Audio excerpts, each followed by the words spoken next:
Mariamu, utamwambia nini mtu ambaye anakuambia kwa nini umuonyeshi mume wako? Mume tena? Mpenzi wako. Nimeolewa lini Juma? Mwenzio. Mzazi.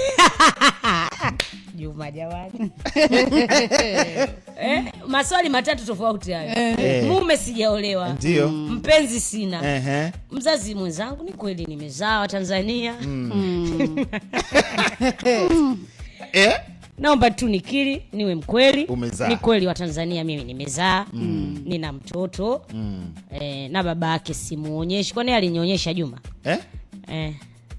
Labda sisi tunakufahamu wewe mtu wa mitandao bwana Mariamu. Yeye sio mtu wa mitandao. Yaani wewe ndio tuletee sisi shemeji yetu tumuone. Uko mitandaoni. Sasa kama yeye sio mtu wa mitandao mimi namletaje? Inabidi sasa unatambulisha. Hapana. Unajua mimi naonaga hata interview nyingi za wasichana vile akijiproud mtu ambaye bado hajawa mume wake. Ndio. Mimi siwezi na nisiwe muongo, siwezi kabisa. Kwa sababu nature kama yeye ameona mimi nimezaa, ameona mimi ni mtu wake. Mila na desturi rasmi za Kiafrika zinajulikana.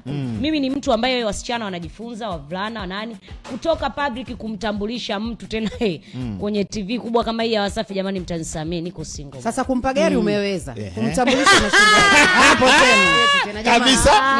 Niko jikoni leo kumbe.